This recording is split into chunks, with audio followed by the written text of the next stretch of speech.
I was very privileged today to actually grab some time with John Anthony himself. He agreed to do an interview. It's not something he cherishes in doing. He said it's not something he particularly likes to do.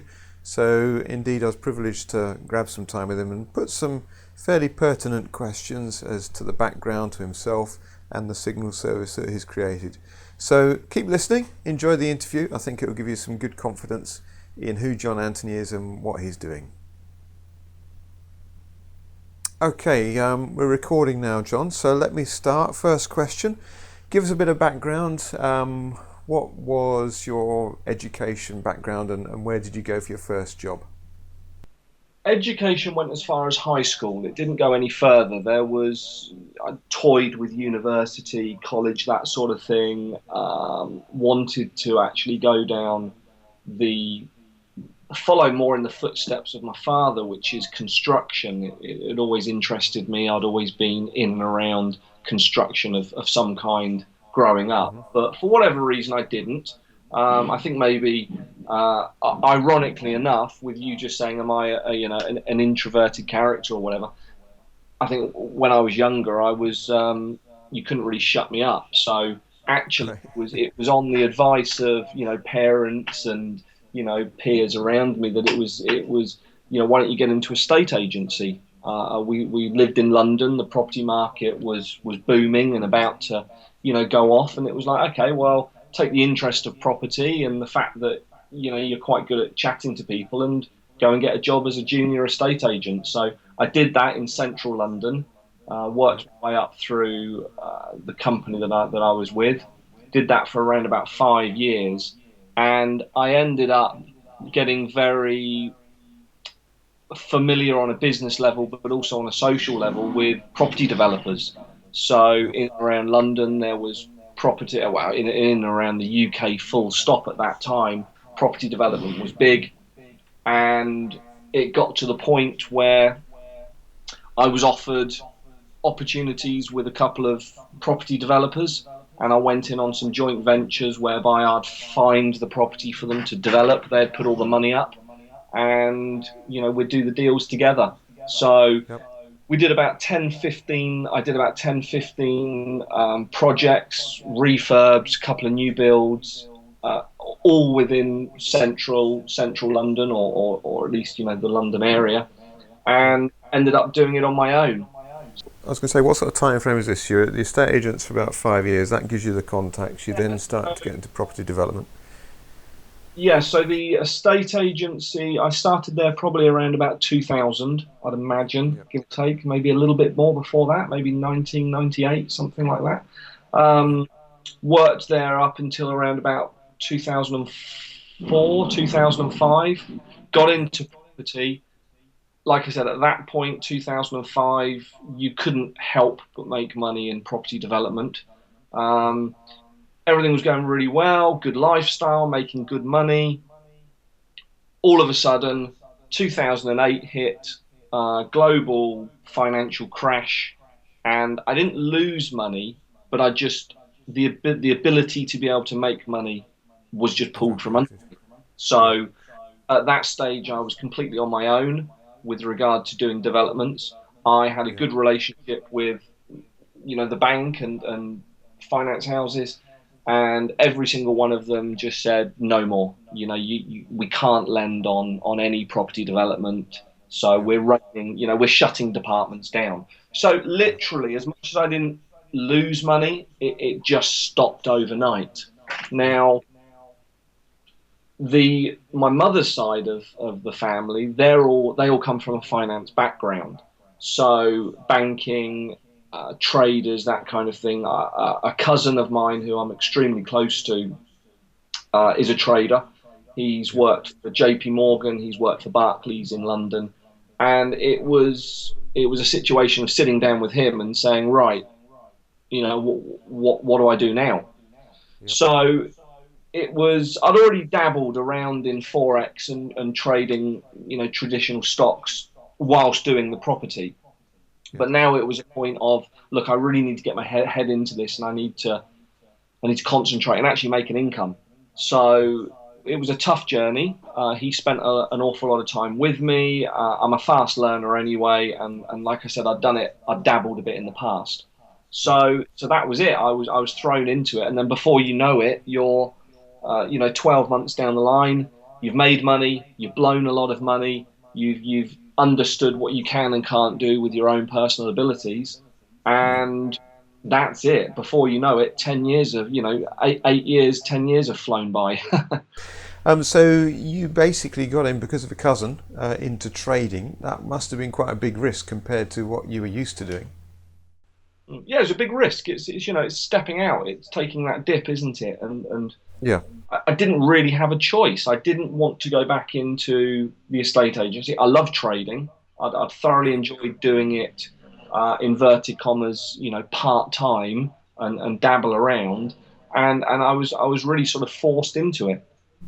How much of it would have been, because by that point then you've run your own property development, you've Hmm. worked your way up through the estate agency, you've tasted what it's like to be self-employed and master of your own destiny. Is that a factor as well in terms of your trading, that you didn't want to go and It was massive. be a servant to someone else? Yeah, absolutely. I mean, I'd Yeah. I'd gone from working in a corporate environment as a young age, being told to do every single job, that the office required, fought my way through the company to, you know, find a position which I thought was acceptable for the person that I felt I should be, and then branched off and did my own thing. So yeah, absolutely, I was not prepared to go back to working for inverted commas the man. So you start working with the forex, then binary options come along, presumably comes on your radar, and you think, "What's this?" Give us a bit of the story. What happened between trading forex to moving into binary options? Yeah, again, when with any industry, especially in a city like London, you end up socializing in circles. So when the forex was now my full-time income, part of my ways to improve myself was to mix in and around other traders and Yep. find out pick their brains, they'd be picking my brains, etc., etc. And I just kept hearing about it again and again. And this was when it was still a bit of an unknown. So it was around about 2011, I guess, 2010, Yep. 2011. I just heard it again and again and again. So I thought, well, look, let's Yep. have a little look into it. Instantly, as with everybody, yourself included, you just get hooked straight away. And there's just this big attraction on, yes, it's high risk, but it's high reward as well. And it's Yep. fast moving and it's fast paced. So to move into it with regard to a lot of my forex trading, well, some of it you won't touch for 2 or 3 days. You'll place a trade and you'll walk away and you'll keep an eye on it and you'll have a strategy that's more long term. Whereas with the binary, it's very fast paced, it's very quick, you're in, you're out, and there's that real satisfaction of it. So that's how I fell into it or realized and understood about it.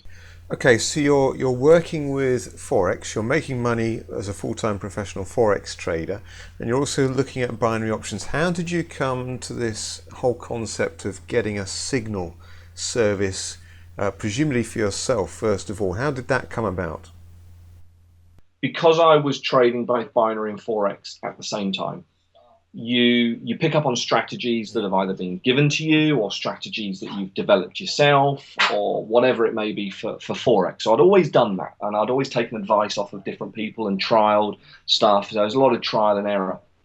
And whilst I was doing this, you've got two screens open, you've got forex on one side, you've got binary on the other side, and I just started to spot patterns. I started to spot things which I'd see it on my forex screen and I'd think something's going to happen over on the binary. And I did it originally just on demo, and it just kept coming back with the same results. And I was thinking, okay, well, this is fantastic. Yep. So now let's go back to this chance meeting with Dave. We met at a social event.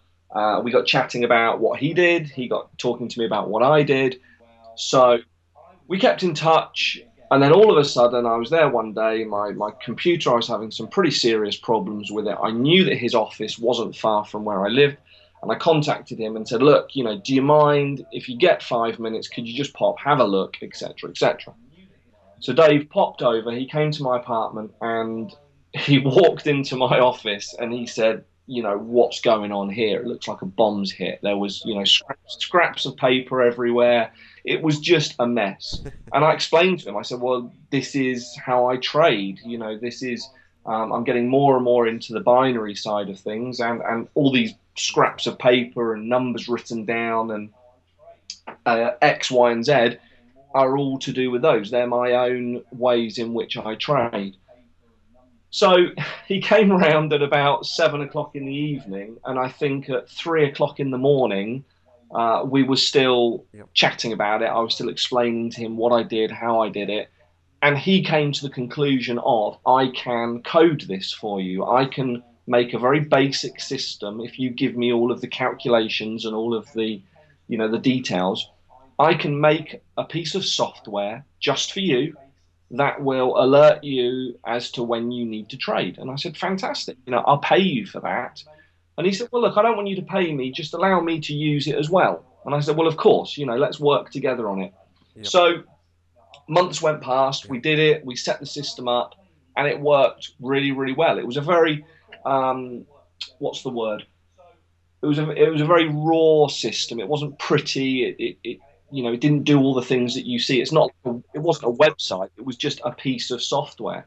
And the more we used it, Dave used it as well. And I think then his techie side came out even more, and his sort of, even though he's not a marketer, but his marketing brain started to kick in.